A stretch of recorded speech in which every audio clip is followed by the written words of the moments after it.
Hello बच्चों, चलिए प्रश्न को पढ़ते हैं। इसमें दिया गया है कि दो बिंदु आवेश 4 गुणे 10 की घात -9 कूलाम तथा -16 गुणे 10 की घात -9 कूलाम परस्पर 1 मीटर की दूरी पर स्थित हैं। दोनों आवेशों को मिलाने वाली रेखा के किस बिंदु पर वैद्युत क्षेत्र का मान शून्य होगा। तो चलिए बच्चों, सबसे पहले इस प्रश्न की मूल अवधारणा देख लेते हैं। तो बच्चों, कोई भी जो दो आवेश हैं इस प्रकार Q1 और Q2, कोई भी दो आवेश, इनके कारण अगर किसी भी बिंदु पर अगर वैद्युत क्षेत्र की तीव्रता का कुल मान शून्य हो रहा है, तो इसका अर्थ ये हुआ बच्चों कि जो पहले आवेश के कारण वैद्युत क्षेत्र की तीव्रता का परिमाण है E1, और जो दूसरे आवेश के कारण उस बिंदु पर वैद्युत क्षेत्र की तीव्रता का परिमाण है बच्चों, वो दोनों बराबर है, अर्थात E1 बराबर E2, यानी वैद्युत क्षेत्र की तीव्रताओं का परिमाण बराबर है तथा इन दोनों की दिशाएं विपरीत है, कि दिशाएं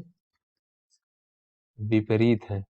तो बच्चों, अगर दिशाएं विपरीत होंगी और परिमाण समान होगा तो ये दोनों वैद्युत क्षेत्र एक दूसरे को निरस्त कर देंगे, तो उस बिंदु पर परिणामी जो वैद्युत क्षेत्र का मान होगा वो शून्य होगा। तो चलिए बच्चों, अपने प्रश्न को हल करते हैं। तो बच्चों, इस प्रश्न में दिया गया है हमें कि दो आवेश रखे हैं। तो यहाँ पे मान लेते हैं बच्चों, ये हमारा पहला आवेश है Q1 और ये दूसरा आवेश है Q2। बच्चों, यहाँ पे Q1 बराबर हमें दिया गया है 4 गुणे 10 की घात -9 कूलाम, और Q2 बराबर, Q2 का मान जो है बच्चों ये -16 गुणे 10 की घात -9 कूलाम है। तो बच्चों, ये ऋणावेश है 16 गुणे 10 की घात -9 कूलाम का।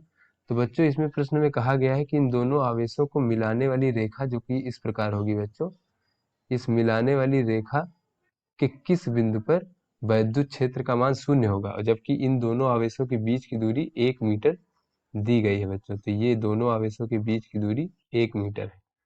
तो यहाँ पे बच्चों मान लेते हैं कि इन दोनों आवेशों को जो मिलाने वाली रेखा है, इसके किसी इस बिंदु पर, P बिंदु पे मान ले बच्चों, यहाँ पे वैद्युत क्षेत्र का जो मान होगा वो शून्य होगा। तो ये हम मान लेते हैं बच्चों कि ये Q1 से x दूरी पर उपस्थित है, इस प्रकार से। तो बच्चों, Q2 से ये 1 + x दूरी पर उपस्थित होगा, क्योंकि बच्चों Q1 से Q2 के बीच की दूरी 1 मीटर है।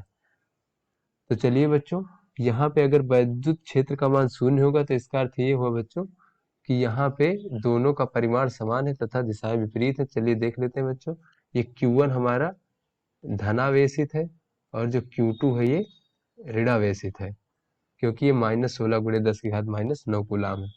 तो यहाँ पे बच्चों जो धनावेश के कारण जो वैद्युत क्षेत्र उत्पन्न होता है वो आवेश से दूर की ओर होता है बच्चों।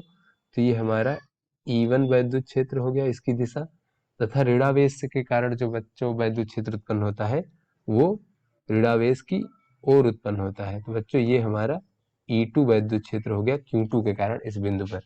तो बच्चों यहाँ पे हमें दिख रहा है कि दोनों वैद्युत क्षेत्र की दिशाएं जो है विपरीत है, तो शून्य होने के लिए दोनों का परिमाण बराबर होना चाहिए। तो यहाँ बच्चों लिख लेते हैं हम E1 बराबर E2।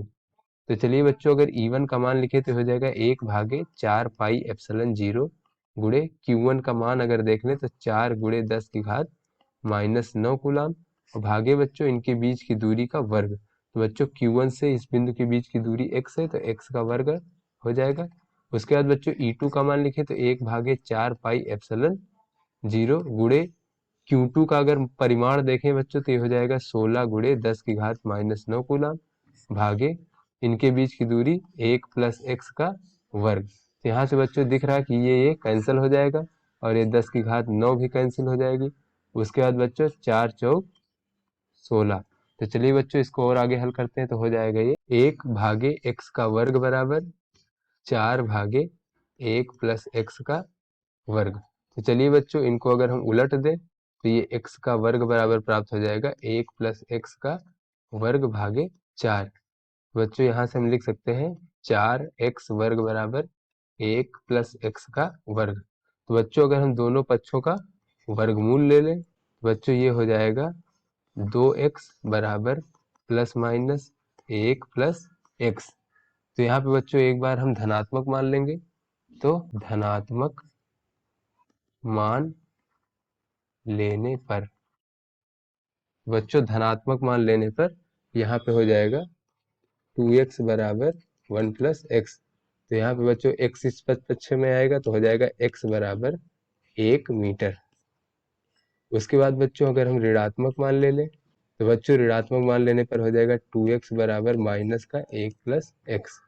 बच्चों 2x बराबर -1 तो x इधर आएगा तो बच्चों हो जाएगा 3x बराबर -1। तो x बराबर बच्चों -1/3। तो बच्चों ये जो दूरी है x दूरी, ये है q1 आवेश से उस बिंदु की दूरी है। तो बच्चों ये दूरी जो है ये ऋणात्मक नहीं हो सकती, तो ये मान जो है असंभव है, ये मान संभव नहीं है।